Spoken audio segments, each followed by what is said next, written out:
welcome everybody. I'm going to skip through the second part to a video to bring some insight into a foreign national who accidentally was there at the time of the uprising. She was an independent researcher on plant medicine for cancer treatment. She had been there for almost 18 months. Just because she stepped into supporting the democracy of the country, she has been put through a lot of difficulties, also being tried to be framed under PTA. This is Kayleigh Fraser. I'm going to give the floor on to you, Haider, for the broadcast of the video. Hi, my name is Kayleigh Fraser. I'm a UK citizen and I'm speaking to you from here in Sri Lanka, where I've been residing for the past 1.5 years, carrying out independent research on plant medicines, specifically for cancer treatment.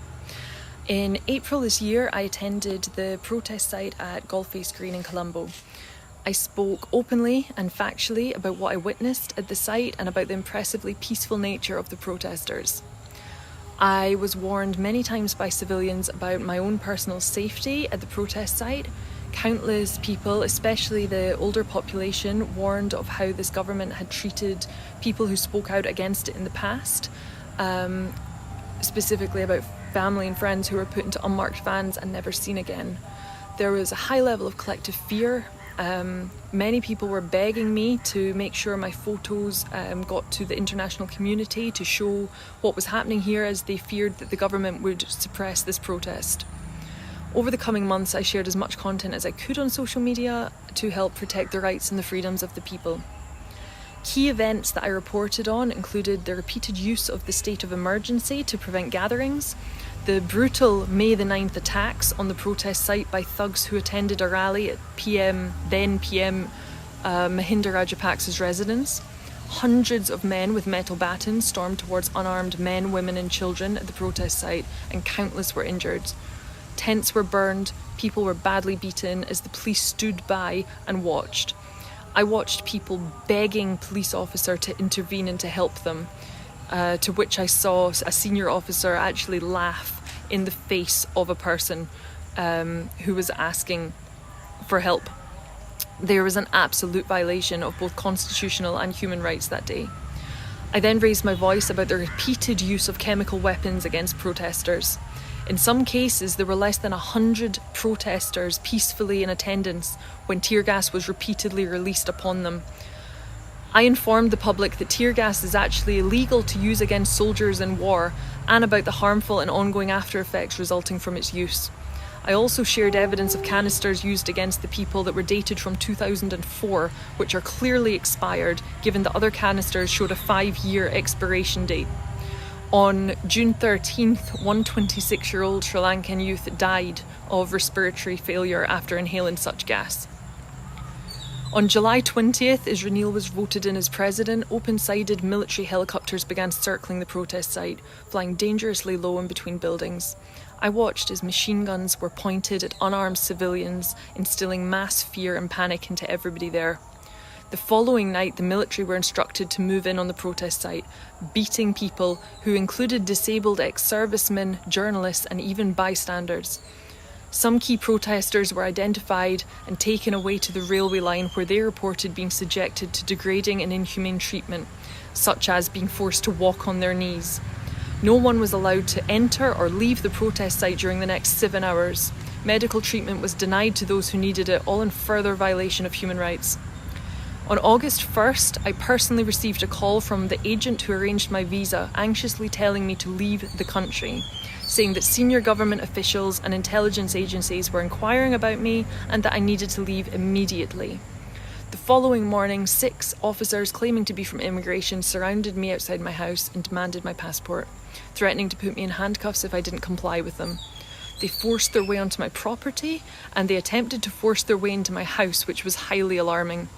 I repeatedly asked what offence I'd supposedly committed, and I was told that they had to check what visa I was on first before they could determine what the offence was. I was repeatedly told not to make this difficult and to comply. After handing my passport over for them to check, they detained it and they told me to report to immigration within 7 days for an investigation. where they questioned me repeatedly about my reasons for attending the protests at Galface Green and about the videos that I'd made. They recorded my statement while my lawyer was instructed to wait in another room. At this point, I'd been detained for around 6 hours. Immigration officers then printed out a transcript of the interview, which was highly paraphrased and not dictated word for word. And on one of the last pages, it stated that I'd answered yes to a question of having conducted a business here, which I pointed out to them was wrong because I'd clearly answered no. They told me I could not change my answer, and instead I had to sign a paper saying I'd changed my answer after reading my statement. I refused to do this, knowing that I hadn't said this, and I certainly hadn't done this, and insisted that they replay the tape of my interview to verify. They were really angry, and they made me wait a further 1.5 hours while they did this, and of course they confirmed that's not what I said. My passport was still not returned to me, and instead I was instructed to return 2 days later. The police spokesperson and attorney told the media in regards to the detaining of my passport that I'd brought the Sri Lankan government and military into disrepute, that it's not right for a foreigner to be sharing such mass negative content, and this is why my passport had been detained.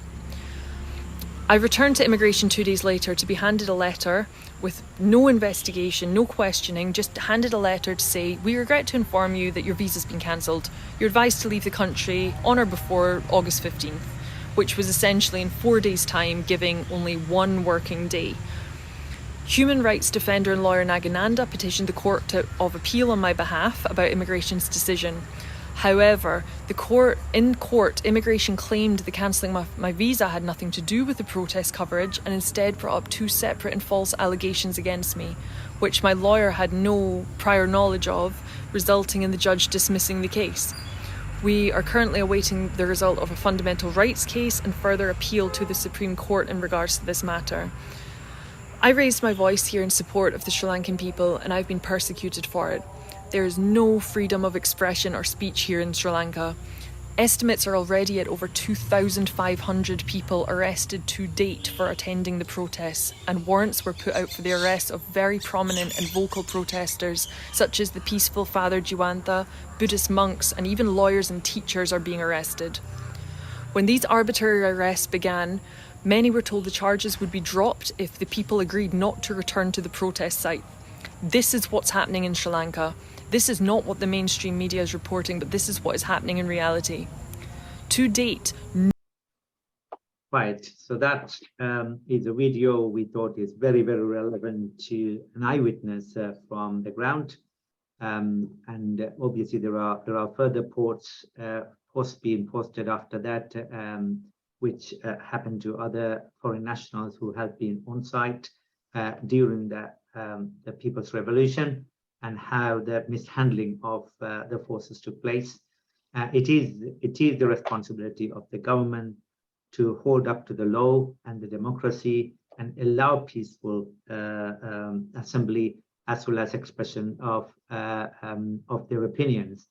And this is what we need to try to push the governments to implement in terms of preserving human rights, as well as allowing opinions and involvement of human rights activists and experts